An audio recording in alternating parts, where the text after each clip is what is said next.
Aloha, everybody, and welcome to the Fit to Fat to Fit Experience podcast. I'm your host, Drew Manning. And I'm your co-host, Lynn Manning. And we are coming straight at you guys from the island of Hawaii. Thank you guys so much for joining us on today's episode. We appreciate you guys being a part of this podcast. On today's episode, you guys, we have an amazing guest. Her name is Sarah Plummer. She's actually an old high school mate of mine from Centerville High School out in Virginia. And I brought her on to share her story. She has such an amazing story. She is an ex-Marine who went through some sexual abuse, and her story made national headlines to hopefully help change the way the reporting is set up in the military when sexual abuse happens. And so she's a voice for change for the better. She's the voice for resilience, too. I mean, this is a woman who's had several brain traumas. She's been struck by lightning. She's broken bones in her body. She had kind of a difficult childhood. She's moved 34 times in her life. She's definitely somebody who has every right to kind of be, down on life, but instead she has taken what she's learned and she's has tips and advice and built programs to help people become more resilient, to embrace life. And she has a very interesting wellness approach that I think everyone would really enjoy listening to. Yeah, I think you guys are really going to feel connected to Sarah and what she shares. Today's episode, we get into her story and what she went through and how she's changed, how yoga saved her life, and how movement in general can help those of you who might be struggling. So whether it's yoga or running, there's a lot of science behind some of these methods that people use, like Sarah talks about. Like, for example, for her, it's yoga that can help you overcome troubled past. Sarah is a certified holistic health coach. She's a yoga instructor and currently a Master's of Social Work graduate student at the University of Denver. She resides in Denver with her husband, and we are honored to have her on, and we thank her for her service. But first, before we dive into today's episode, our show sponsor, our amazing show sponsor, Quest Nutrition. We love Quest, you guys. We've been a big fan of theirs for a long time. We love their protein bars. I recently started using their MCT powder, which has awesome benefits, a great source of energy, and of course, the pumpkin pie protein bar I love. My favorite is the cookie dough, but what I really like about it, you guys, is, of course, we try to just eat clean whole foods all the time, but the truth is with always being on the go, with our busy schedules, meetings, driving kids to and from school, there are so many times where you need a snack, especially a protein source that's on the go. So I always keep some in my car, in my purse. That way I make sure that if I'm out on the road, I don't get caught in that fast food trap. I also often give them to my kids as snacks because they're healthier, they're low in sugar, and they're packed full of protein. So make sure to pick some up, keep some in those areas. Like I said, keep them in your car, at the office, in the purse, so that you can have healthier snacks on hand. Exactly. And I wanted to announce to you guys, for those who don't know yet, my TV show, Fit to Fat to Fit, on A&E Network airs on January 12th at 10/9 Central. So mark your calendars, set your DVRs. This is going to be an amazing show, you guys. Nothing like nothing you've ever seen before. There's no other TV show like it. It follows 10 trainers from across the country on their journey from fit to fat to fit. And so you're going to love the show. It airs on January 12th. I can finally talk about it. I've been waiting so long to announce this to you guys, but you're going to definitely want to tune into this TV show. But for now, let's go hang out with Sarah. Sarah, thank you so much for joining us here on the Fit to Fat to Fit Experience podcast. How are you doing today out there in Denver? Well, I am trying to stay warm here in the snow, but thanks so much for having me on. I've been pumped since we coordinated this. So yeah, and so for all you guys listening who don't know, Sarah and I actually went to high school together, right? Class of 99. That's right. Are we? Yep. And Centerville High School has produced a lot of great people, Sarah, myself included, and well, Ludacris didn't graduate, but if you saw that clip on ESPN with Lindsay Zarniak, he actually went to Centerville. Did you know that? Did I know that? Yeah. Yeah, claim to fame there. Yeah, so that's what I'm... Centerville High School Wildcats. Anyway, so Sarah and I went to high school, and I wanted to have her on because she has an amazing story. And so what I want to start out with, Sarah, is actually I want you to tell people a little bit about your background, because you have, what's the word I'm looking for? You have a great story that kind of led you into the Marines. I kind of want to start with your background first, like in the high school days, which led you to make the decision to become a Marine. Sure. Well, I actually grew up in a military family. My dad was in the Air Force for a total of about 25 years, give or take. So we landed in the, Northern Virginia, Washington, D.C. area the first time he was stationed at the Pentagon. And then we moved and came back, and then ended up that I was able to graduate high school from Centerville and was able to go to all four years of high school there, and didn't have to move because my father took an assignment overseas where my family couldn't go with him because he didn't want to move me in the middle of high school like some of my other siblings had to do, which I really appreciated. I mean, and look at us now, connecting as like old high school friends. It really does make a difference to, stick around in a place for a little while. So I felt very fortunate that as a military brat, I was able to stay there. And at this point, I've moved over 30 times myself between. Whoa. Yeah, between my father and myself, I've moved about 34 times, depending on how you count that. But but growing up, I was the youngest of four kids. I had two sisters and a brother. My brother and I were closest in age, and he was an incredible athlete as well. Played varsity basketball, soccer, track, swimming, and then went on to run and win an NCAA championship in college. So he and I were buddies growing up. He was where I got a lot of my athletic inspiration from. And, he trained me with soccer and basketball and run me through drills and stuff like that. And he went to Centerville as well. He graduated in 95, I think. But yeah, so we grew up, in the Northern Virginia area, so active, and people are pretty driven there in that area. So, sports were always competitive.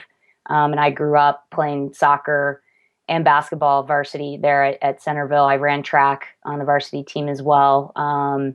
But at that point was starting to narrow down sports. So even though I'd swam competitively, I wasn't doing that anymore in high school, and eventually narrowed it down to soccer being my main sport.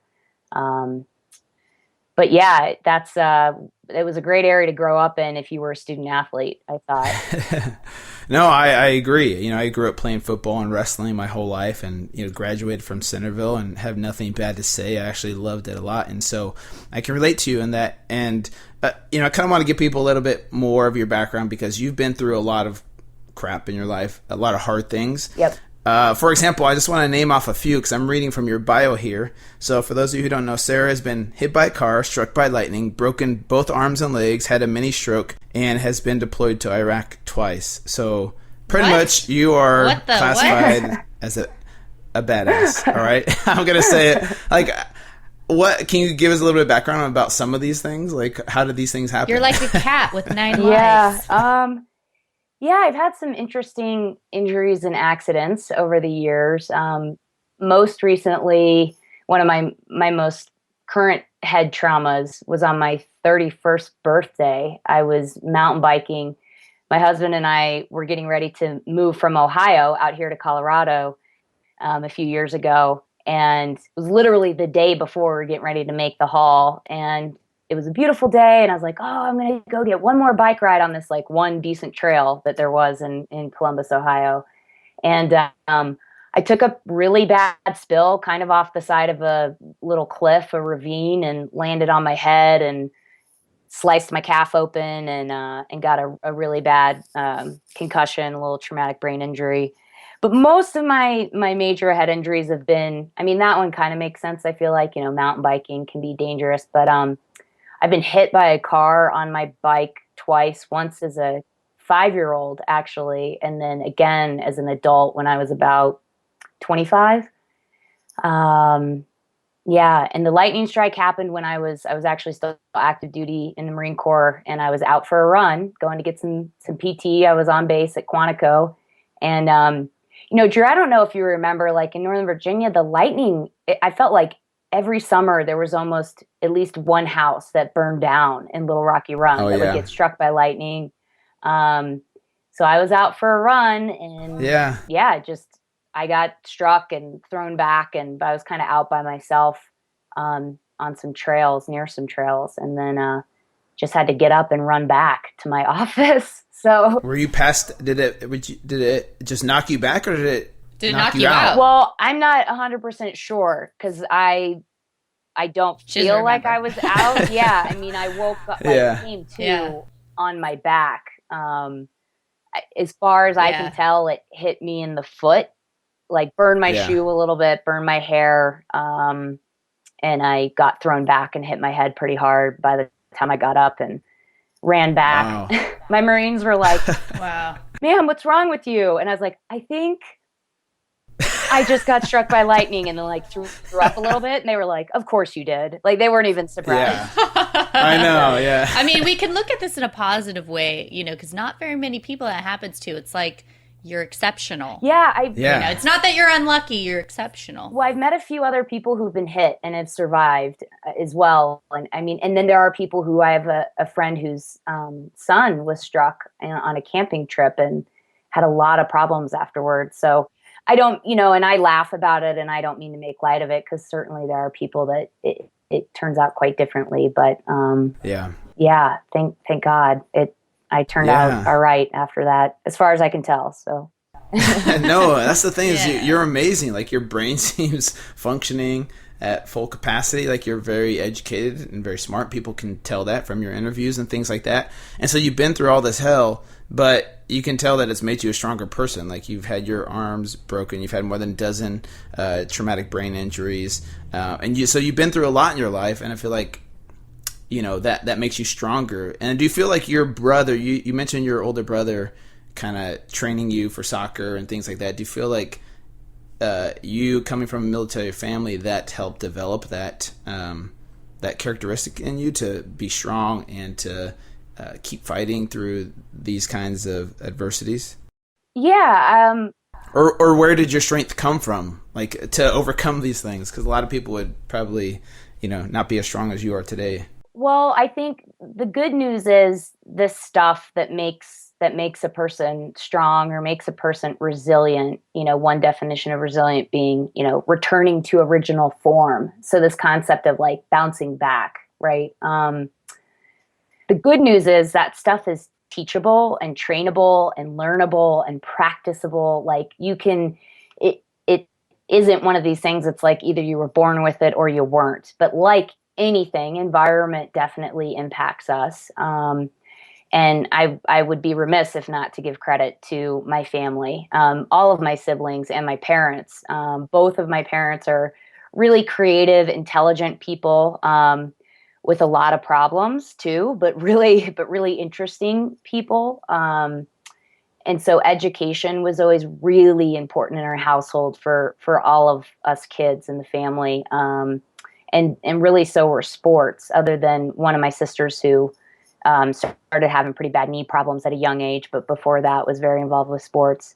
So I think, growing up in an environment where space was held for us to really have the privilege to be able to do homework, to get outside every day and, practice our sports, or, they take us to the mountains in Virginia pretty regularly, things like that, where we were always really active. I think now as an adult and really kind of from an academic standpoint, studying this mind-body connection, even taking it beyond what I think I intuitively was really starting to tap into about 10 years ago, but now understanding it academically, I recognize that they were building that in us from a very young age, having that integration that made all of us pretty strong people, I think. Yeah. And I mean, and it's not just even you being resilient and coming back from hardship. One of the things that I noticed from watching your clip is you're not just, okay, I've had some hardships and I pushed through. What I've listened to you, and of course, I don't know you personally, I can just glean a little bit about you from watching some of the clips with you speaking, is you're also so positive and full of life. A lot of times people do trudge through, hardship, but it seems like you've come almost through better, more uplifting, more full of life, more grateful for experiences in the now. Do you feel like that also was kind of ingrained at you in an early age, or do you feel like there's something that is attributed to you loving life and really being able to embrace even negative experiences and come out happier or more positive or better? Mm-hmm. Well, I would give you a two-part answer. I think as a kid, being being the baby in the family, perhaps, youngest child stereotype, I was always a little bit of an entertainer. Lots of home video footage of me and my brother putting on skits, or me just doing ridiculous things and being goofy. In school, I constantly got in trouble for being talkative and too sarcastic and, making jokes, class clown type of stuff. So I think, again, whether through family or just, natural temperament, I always had a silly side to me. And even in childhood, we went through, I would say, some pretty difficult things, but for the most part, stayed upbeat. I think where I consciously made the choice to be happy was after some of the more drastic events, the rape that I survived, the combat deployments, the stress associated with that lifestyle in the Marines, was a conscious choice to say, I will not let the proverbial them, whether it's an assailant or a coworker or a whoever, I won't let them take my happiness. I was very determined at kind of an early stage in what I would call my recovery, to continue to be happy, to be a happy survivor. And in seeing other women and men who had survived similar things that I had, and to see them brokenhearted broke my heart. And in some events and some advocacy work I started doing years ago, that was another place where I remember very consciously, in this particular summit I went to, sitting there looking at the room and seeing people who were justifiably angry and sad and saying I wanted to be a part of kind of shining some light back into that community. So yeah, I love that. And I don't want you to overshare whatever you don't feel comfortable, but I would love for you to kind of, because you briefly touched on it, explain about the abuse that happened and how that unfolded while you were serving in the Marines. Yeah. And so the relevance of the story isn't, the detail of the assault itself, but really the main failure of the system was a systemic failure, and was from a justice standpoint, in that, it's a failure that thousands of others have faced too. And in many instances, much worse than my own experience. But what happened for me in the early 2000s, around the time the military and the Marine Corps in particular was saying, that they were a modern military that valued mental health. I was told by one of my commanders that it would be no threat to my career, no problem if I went to get counseling after the assault, especially in a very performance-oriented environment like that. I was getting great grades. All my physical fitness was 100%, doing great, basically. And so they were like, it's not like you're even having any other problems, but hey, it's a modern military, go get this mental health support, if you feel like it would be helpful. And, and I don't think they did it maliciously. I think those commanders at the time really did think that it would be fine. Unfortunately, in the aviation community, they're very, very particular about anything about your health, because they see it as a risk. They invest so much money in you to train you to be a pilot. And at that point, I'd already been flying. I was flying in college and did a program through the Marine Corps where you basically kind of get your private pilot license. So then when I went to flight school in Pensacola, I was just flat out told I was medically disqualified from continuing the flight program because I had sought counseling after the rape. Ooh. Yeah. Wow. And I spent, and because I'm a fighter, I was like, yeah, I don't really think that's the right answer. So I fought through the various layers of bureaucracy for about, ended up being about 9 months. In the meanwhile was doing other work for the Marine Corps there at Pensacola, doing some protocol and planning stuff. And but long story short, they told me I was medically disqualified, so I got a new MOS, and then that's when I went into intelligence. So then I was an intelligence officer for the remainder of my career. So that's one place where the system fails you, right? With telling you that you could go get counseling, it's totally fine, it's healthy, and then at the same time they're saying, sorry, you're disqualified because you sought counseling. Yeah. Is that right? Yeah. But then But then also there's another place where the system fails you, right? I mean, after the rape and the incident that happened, you had to go report to your commanding officer, right, about this incident. Yeah. I kind of wanted to tell people about that, because that isn't that where a lot of the legislation and the changes in the military, like reporting sexual abuse, has changed over the years, was because of the way it was set up, where you just go to your commanding officer and he's the one that legally decides what happens. Yeah. Correct me if I'm wrong. Yeah, no, but I'm trying to summarize. you're kind of partially right. So typically in these instances, two things happen. A lot of times the other layer of injustice is that it's someone in a position of power who's assaulting someone below them. So let's say an enlisted, either Army, Air Force, Navy, Marine Corps, whatever, is assaulted by a superior officer or superior enlisted member. They're already in a position where it's hard for them to go. Your immediate option is to report that to your commanding officer. With all those power dynamics, that alone makes it very difficult. The metaphor that I've used is it is like getting raped by your brother or sister and having to tell your father or mother what happened. But imagine that your father or mother were like also the final legal say so. That's really messed up. That's really hard it's hard enough for people to report. But then to be within that hierarchy and have to report makes it feel pretty impossible to most people. So the legislation that's in action, they're trying to get passed and is yet to get passed, which is mind-blowing, is the Military Justice Improvement Act, which stipulates that the reporting goes outside the direct chain of command. So basically the metaphor of like children to parents, like that there would be another avenue to report, and that legal counsel would be outside of the chain of command. Basically, the final person to rule, thumbs up or down or whatever on the case would not be someone who probably knows both people who are involved oftentimes. So it's just asking for some impartiality, asking, to try to remove some of the bias and make these cases be handled better.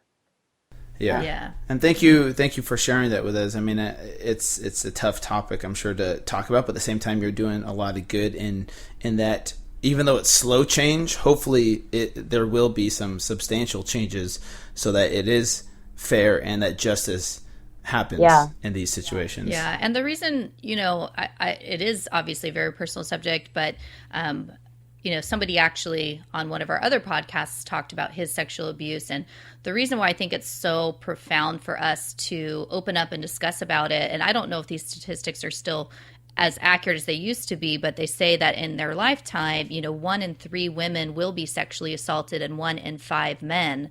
And given that high statistic and knowing, how hard it is for people to overcome that, I love to see someone like you that has been through so many trials, and obviously not just the sexual abuse, because you've had a lot happen in your life, and then come out on the other end, like you said, resilient and full of life. And, that's just a great example to people listening that there is hope. And you talk about, faith and hope and stuff. And I wanted to kind of talk about that. I noticed on your site and listening to you, you talk a lot about the first step is faith. And you talk about faith in your body's ability to heal, faith in love, faith in others. I found that is obviously for a lot of people the hardest step is having that faith when they're at their lowest, when they've been through a hardship, whether maybe even someone that is listening that has been sexually abused and they just feel hopeless. How have you found you can motivate people to take that first step and be hopeful and find faith in themselves and that things can change? Mm-hmm. Oh gosh, that's such a huge topic. Are you guys comfortable? Let's sit down and talk about this for a while. Yeah, let's do it. No, yes. we are, please. Well, faith, faith is interesting because I've heard both instances from people, both that they feel it's harder to find faith when they're low, and others that say that actually that it's harder for them to kind of tap into that faith element when things are going well, because they sort of forget God and it's like, oh, everything's great. So I actually, just in my experience with working with clients in my health counseling practice, many of them have said that in their low points was where they did find faith. Now, faith is a big word and means a lot of different things to a lot of different people. But I think this is where also the principle of like small changes making big differences really, really shows up for me when I think about it, and the clients with whom I've worked, where sometimes it's just the one person that was like a conversation that was a turning point for them, or something else they maintained, like fitness wise, even in the midst of like chaos and stress and depression and coping with a trauma or something like that, like a woman I worked with who described this experience for herself in Iraq, that she felt totally hopeless and everything else, but perhaps because it was so ingrained in her, she just kept running every day. And for her, it just clicked one day when she was running, like that she could make it, and those somewhat intangible moments that are hard to describe, where, but I feel like I've heard that in different ways from people, where for me, it's like that epiphany on the yoga mat that I had, or the epiphany when someone's running. And ironically, or not so ironically, a lot of the stories I hear are about when people were moving somehow, like that power of movement and kind of getting yourself out of, in a literal sense, getting unstuck, right? Even if it's going for a walk, if it's a little bit of stretching, a little bit of movement, playing a sport that you like, that's really a gateway for a lot of people. And that in many ways, like running in particular, I've heard many people describe as a very spiritual experience. So those are some of the stories I've heard from people. And I think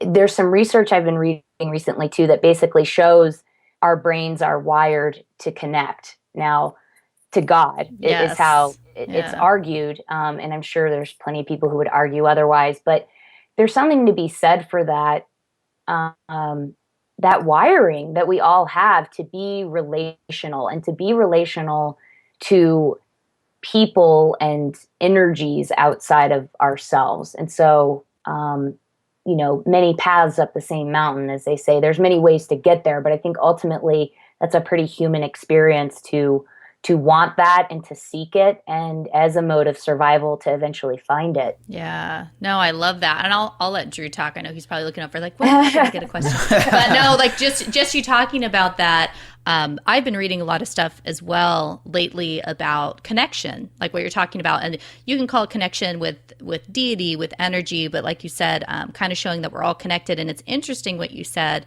about a lot of people finding this faith or hope or motivation through movement. And it's surprising in the way that the more I experience or even read or research, it's actually not surprising, because a lot of that comes from in those moments, for example, when you're running or doing yoga.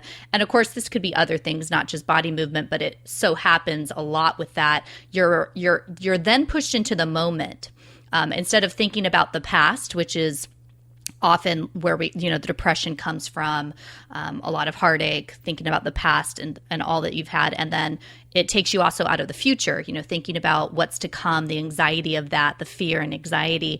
And you're just in that moment. And my belief from my own experience, and also from reading and talking about like you were just saying about connection and our mind and how it works, is when we're in the present moment, we are actually very connected. We're connected to ourselves. We're connected to deity. We're connected to our soul or our essence. And I think in those moments, when you let go of the past and you're not anxiously waiting for the future or living in that fear, in the moment, you can find a lot more joy and hope and faith and motivation, because at a core, that's how we're wired. So anyways, I was just thinking that that's so profound that you experience that, and that so many other people you work with experience that same thing, from having those moments. And I love that. Yeah. So, no, this is very powerful stuff, Sarah, and thank you for talking about this, because just like Lynn was saying, I think the majority of people, whether they've had hardships in the past or not, or traumatic experiences, struggle to be in the moment. We're always worrying about the past or fearing the future, and we're rarely in the moment. And that's where you can find true happiness, in my opinion. And so, like you said, there's a lot of paths up the mountain, right? As different for each person. So I kind of see that as you who've discovered yoga, which you said has saved your life and has helped you, overcome your past. I feel like there's a lot of movements that can be done to help people be in the moment. So yoga, I recently just started doing meditation, and whether it's CrossFit or running or swimming or biking, whatever it is, some kind of movement is beneficial, which helps you to become in the moment. And so for you, I kind of want to ask you, how did yoga save your life? And then now how do you apply that to other people and teach them through your yoga retreats and your health coaching? How do you help other people through this movement of yoga that you found worked for you? Well, does that make any sense? I don't even know if that made any sense. I was going to say it's another big question. There's so much. Yeah, sorry. No, I'm excited. We like to make it difficult for people. Great. We're like, let's have people on our podcast and ask them very difficult questions. Makes for a good show. Yeah. Well, for me, yoga was an anchor point to the present moment, and the epiphany I mentioned earlier was me realizing, so simply, but realizing if I was breathing, it meant I was alive, and that was in a moment, in a time of my life where I did feel like I was suffocating, and I felt like every moment. I mean, I was in excruciating physical pain. I was in emotional pain. My body was breaking down. I had so many health issues. And life itself felt almost impossible. But rolling off my bed, my little kind of cot-like bed in Iraq, and onto the floor, onto this yoga mat, and watching the same cheesy DVD over and over again, because I had like 2 DVDs with me in this old laptop, and I'd play it, and just to be guided through the breath. No one had really explained it to me. I mean, even though these were good yoga DVDs and they were taking you through breath work, like, when you're new to something, in some ways, it's like you better understand it later, even if you're intuitively feeling it in your body. So now, again, what I know about breath work, I'm like, oh yeah, totally, that makes sense. But at the time, it was purely just a experiential thing for me in the moment, to be like, oh my gosh, breathing intentionally, it gave me a sense of agency. It gave me a sense of control. Again, it was like the thread or the rope that really kind of I could hold on to and pull myself out of that dark hole. And by no means did it happen overnight, and like, that a beaming light from heaven came down in this one yoga moment, but like it started the process for me of recognizing places where I had the ability to choose. And I think breath we know, obviously everybody breathes, but I mean, I think it's just like the one thing that nobody can touch ever, no matter where you are. If you were in a prison cell as big as your body, or if you were out running a marathon, like, your breath is the thing you can control. And knowing how closely linked breath and thought are, and breath and emotion, and knowing how heart rate affects thought process and ability to focus, and how you feel, and moods and emotions, it makes total sense. But that knowledge wasn't what I knew yet. All I knew is it made me feel a little bit better for a fraction of a moment. Yeah, I love that. And do you teach that to people that do your retreats? Like, is that part of is it a different type of yoga that you teach? Or so I've also had training in trauma-informed yoga, and then lots of teacher training with, say this broadly, normal yoga, also yoga. There's so many different types, so many teachers, but trauma-informed, specifically, like working with a veteran population. Not all veterans have PTSD, but if you're working with a known PTSD population, there's some differences around like how you use touch. Certain words, like, for the most part, you're not going to open up with Sanskrit with people like that. You're going to speak a little more directly, a little more simply. Not because they're stupid at all, but because keep it simple. People are in there, if they're actively dealing with something, or are in kind of an acute state of trauma or stress, you really got to just keep it simple. But what I've found is, and lots more to say about trauma-informed yoga, but I won't go down that rabbit hole. But what I have found is that learning trauma-informed approaches to yoga has changed how I teach regular yoga. And then, like in studios and on my retreats. And then the third component of now just about to finish my master's in social work, understanding the just shockingly and heartbreaking prevalence of childhood trauma, and understanding that most people, really most, well over 50%, have some form of childhood trauma, and understanding how that impacts health, kind of bringing all three of those together now inform how I approach my yoga retreats, even if it's not veteran specific, even if it's open to the general public, and just, I think, having a lot more compassion for people. I think I was still pretty hard on people for a while. So the more I learn about this, the more I learn about it, not just for myself, but in understanding, impacts on other people. I hope it's made me a better counselor and coach and teacher. I love that. Yeah. And it's interesting when you talk about how it was focusing on your breathing and the breath that kind of helped bring you back and kind of planted that seed of hope for you.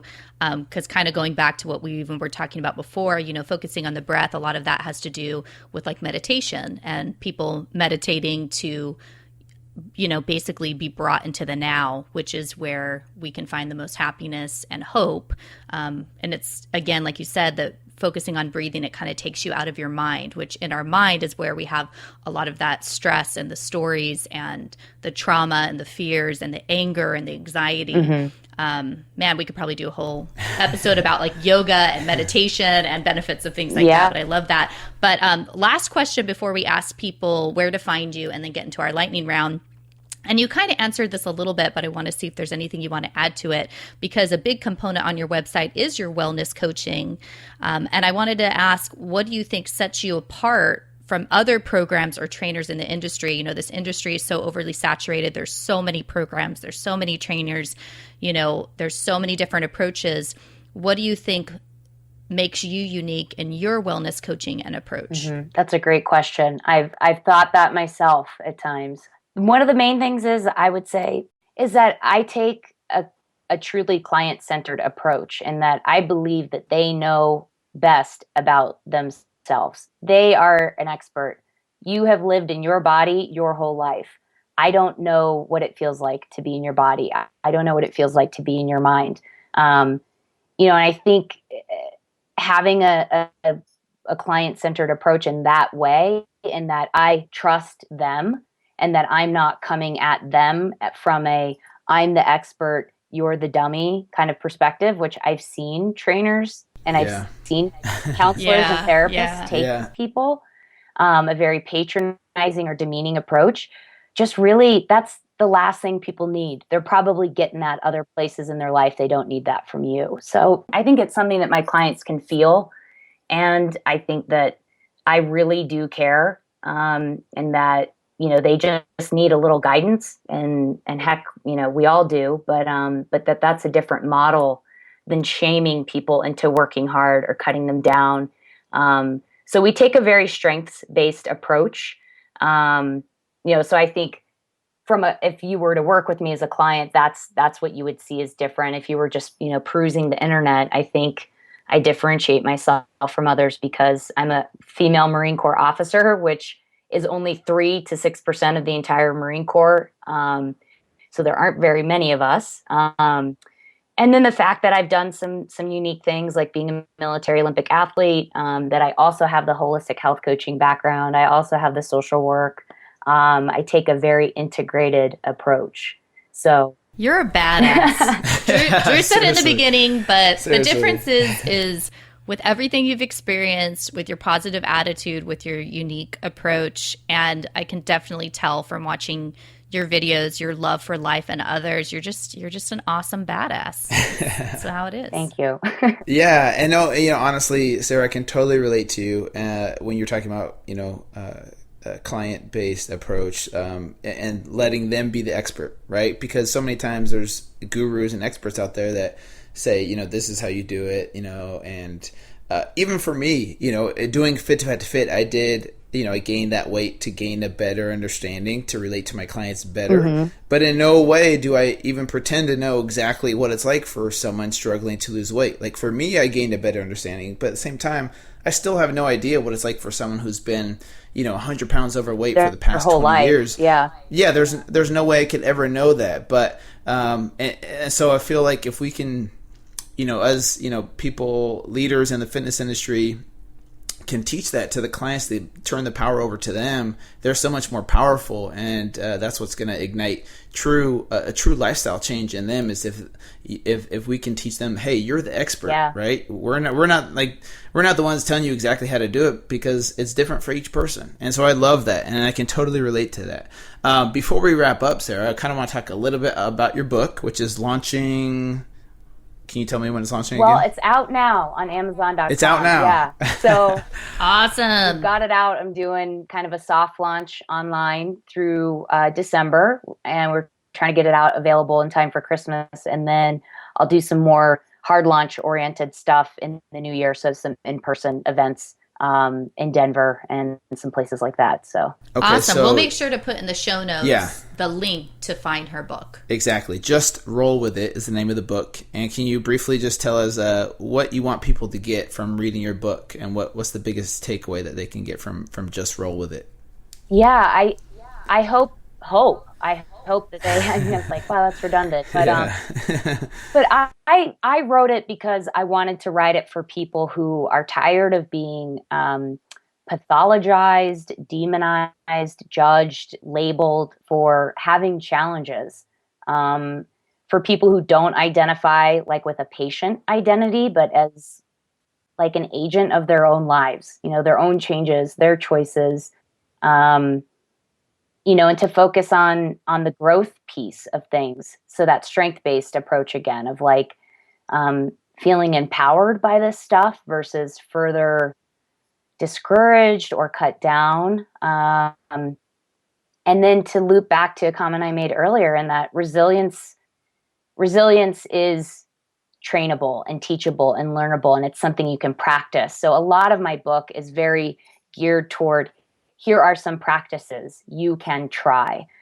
So each chapter is a vignette. It's a personal story from my life that illustrates a core character trait that I felt like helped me be resilient. But then I give examples for things for the reader to try, because I understand it's not, hey, here's how I did it, you need to replicate it. It's, here's one example, and maybe this gives you hope, because one story in here is like something that happened to you, or maybe 6 of the stories are things that happened to you. But I've always felt that seeing examples of other people doing it, figuring it out, solving a problem has been helpful to me. And so I wanted to do a bit to provide that to others too. Well, thank you so much. And we'll definitely have those links in the show notes, everybody, to her book, Just Roll With It.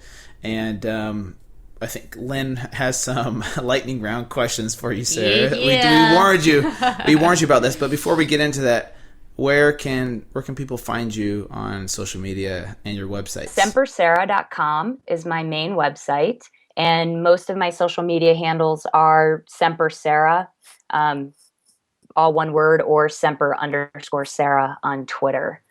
And then the book, Just Roll With It, the 7 battle-tested traits for building a resilient life, battle-tested truths for building a resilient life, lives at justrollwithitbook.com.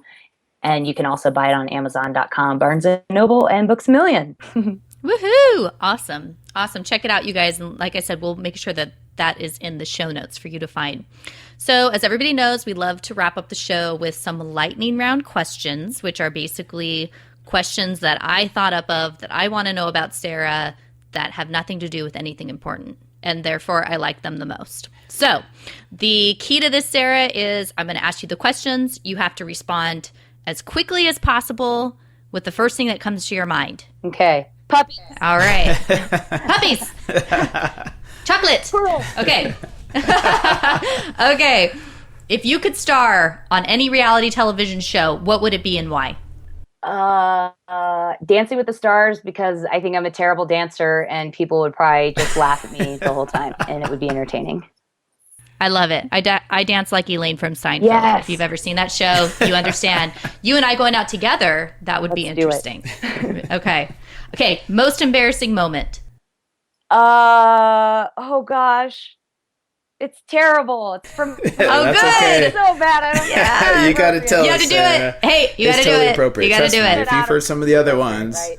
Oh, there's nothing. There's nothing we cut out of this show.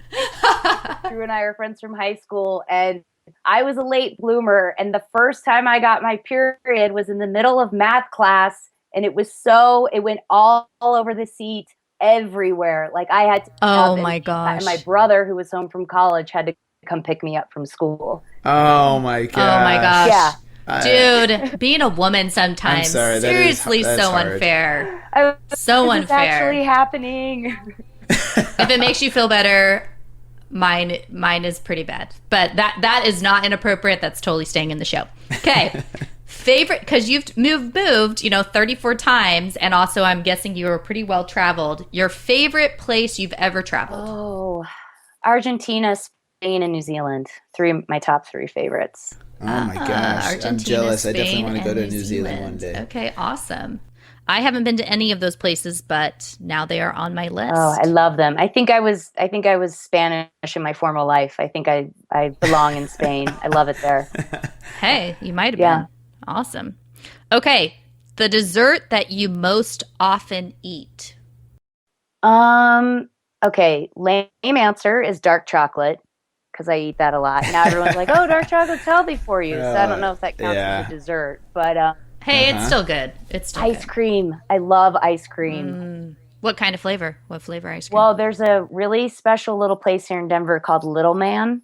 That's like the best ice cream I think I've ever had. It's delicious, and all their flavors. And they have like weird salted Oreo peanut butter cup. Ooh, I don't know. They have weird combo flavors that are. Oh my delicious. gosh. Yeah.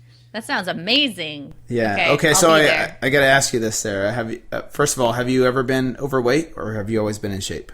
Yes, actually, I have been overweight. That's something I talk about with my clients in some of the speeches or lectures that I give. I actually was overweight according to Marine Corps standards for many years, and I had the nickname Krispy Kreme in college because even though I was overweight, I could still get a perfect score on the physical fitness test. And then after the physical fitness test, you had to weigh in. And my friends would show up at the scale with a box of Krispy Kremes and would taunt me. This is totally serious. Oh my gosh, I love this. I love this so Krispy hard. Kreme, and then let me eat the donuts after I weighed in. Those are such good friends. Yeah, they're great. I'm a donut lover, so people could taunt me all they want. If they actually brought me a box of donuts, then it's all is fair. Wait, how much were you overweight? Like how many pounds? Was it like 10 or 15? Yeah, it was anywhere from I hovered about 10 pounds over for a few years and felt like I struggled with. I mean, I tried really hard through college to lose weight and never did, but was always really fit. So was very frustrated by that. Like, man, I'm doing everything I can. And yeah, that's a whole nother show. We could talk about that. Yeah, I know. Well, the fact that you passed all of your physicals and everything kind of shows that maybe at the time, that's what your body needed, is to have a little bit of extra weight on you. Totally. And you were completely physically healthy and capable and able to excel in everything you accomplished. So our bodies kind of, change through time. Yeah. Cool. No, and by the way, I did the PT for the Marines. Is it called the PT? The PFT?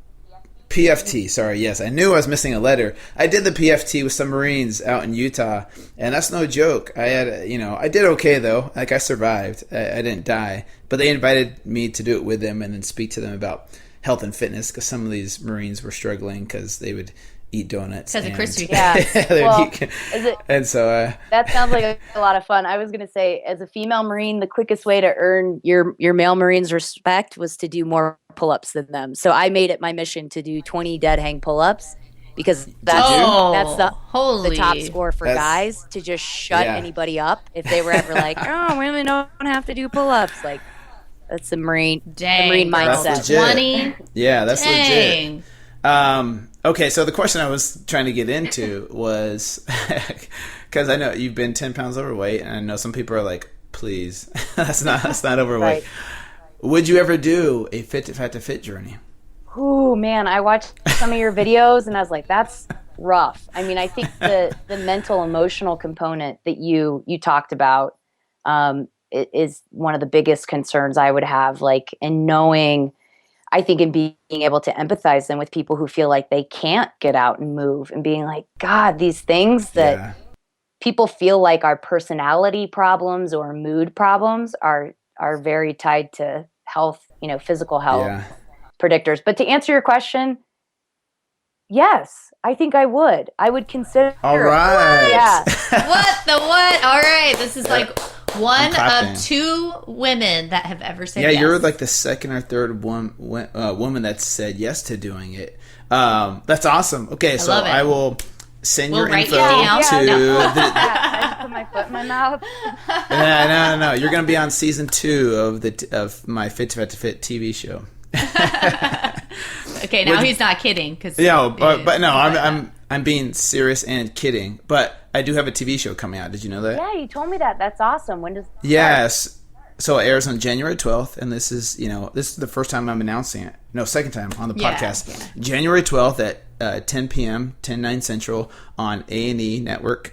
There's a TV show called Fit to Fat to Fit, and basically the concept is there's 10 trainers from around the country who are intentionally gaining weight to gain a better understanding of what it's like to be overweight for the first time in their life. And then after those 4 months of going from fit to fat, they now have to lose weight with their client for the next 4 months. So now Sarah is on the docket to do his name season will be submitted 2. for season 2. She's like, wait a second, I'm taking my answer back. We can post it. I'll eat donuts and ice cream at the crest, and then we'll figure it out. Exactly. Okay. Just roll with it, right, Sarah? You're such a good sport. You survived the lightning round. See, that wasn't awesome. So bad at all. No, you did excellent. Yeah, you didn't need to be nervous. It's not my first but... lightning round. Sarah, thank you so much for coming on. Thank you for your service. Thank you for what you do. Thank you for sharing your story, for being an inspiration to so many people out there, and being a light among the dark that's out there, and giving people hope and inspiration. And I couldn't thank you enough for being who you are. Yes, thanks, Sarah. Gosh, thanks so much, guys. This was so fun. It's really an honor. You've done such amazing work. It's an honor to be on your show. Well, thank you. I appreciate it. And we'll have to get you out here to Hawaii to do your next yoga retreat. That's right. And we could be there. We're putting too. it out there, you guys. We're going to have her host one. We're all going to sign up. I can't wait. All right, let's make it happen. Yes. If not, the next one's Costa Rica in June. So. Oh, well, fine. I'll just I guess we'll come down there. I guess.